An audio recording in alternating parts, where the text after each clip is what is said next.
Good morning and welcome to Write with Rachel. I'm Rachel and I'll be your guide today. We're live today from my studio in San Diego, California, and I'm improvising everything as I go, including interpreting our prompt and writing with you. If you're ready, go ahead and grab your favorite writing device. Maybe that's a notebook and a pen or your computer or phone. I also encourage you to journal via the spoken word, via drawing, or even through creative movement. Today's prompt is called Roll the Dice. I'm going to roll the dice 3 times, and then we'll choose our prompt via the numbers that come up. So our first number is the number 5. Whoops. Our next number is the number 1. And our third number is the number 1. So let's see what we can do with these numbers. We could say that 511, it could be an emergency code for something, and it probably is. We can say that 5 plus 1 plus 1 is 7. This could be something to do with 7 as a lucky number. You could say that 511 is $5.11. Perhaps 511 is some sort of medical code. It could be some sort of secret code.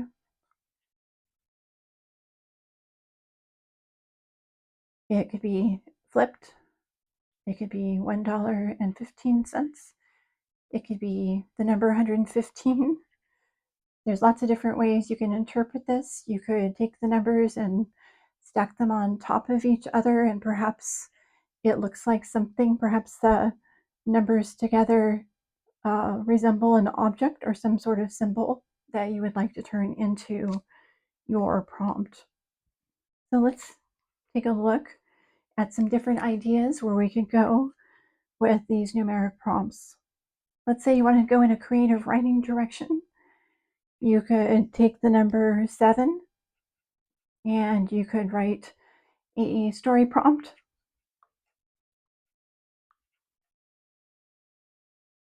about someone who found $7 on the street and handed $1 to 7 different people, and what happened to each person when they spent that dollar. That would be an interesting story.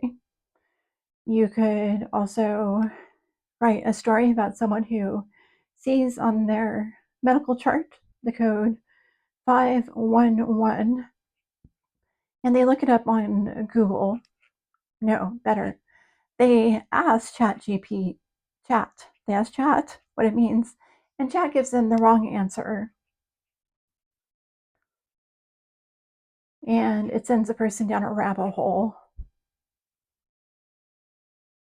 trying to figure out what is wrong with them when actually it might be something completely different. If you want to go in a personal journaling direction, you could write about a time when you felt really lucky, maybe a time when you felt like you won something. You could write about the year that you were 7.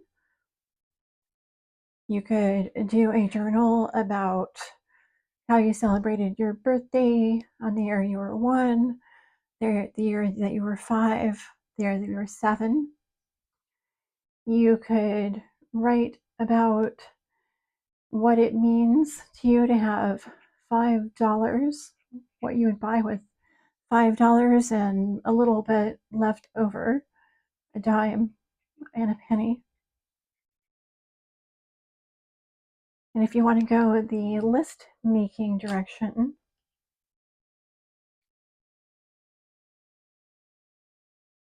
you could make a list of things that you consider lucky. You could make a list of numbers that have 1 or 5 in them. You can make a list of numeric codes, such as 911. You could also make a list of stores that have numbers in their name, such as 7-Eleven. I also encourage you to consider the wildcard option. For the wildcard option, it is your choice.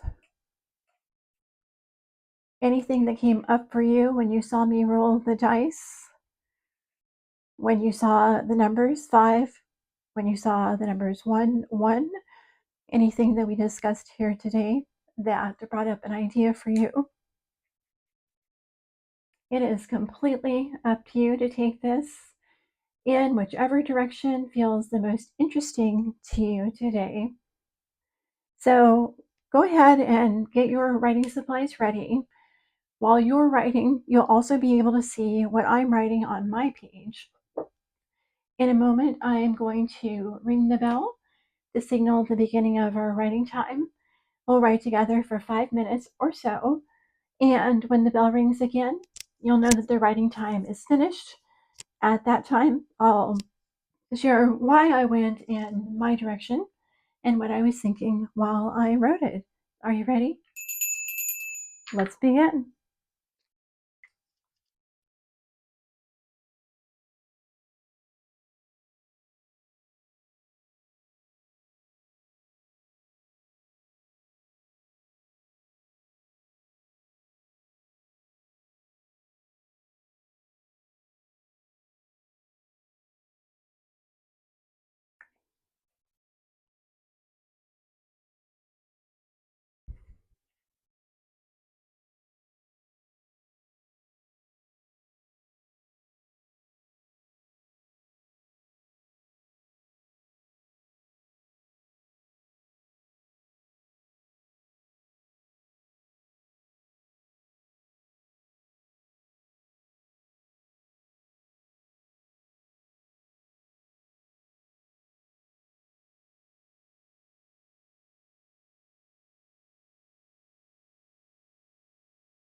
this concludes today's writing session. If you're in a good flow, I would encourage you to keep writing. Now, let me show you what I was thinking about while I was writing. I really like the idea of someone finding $7.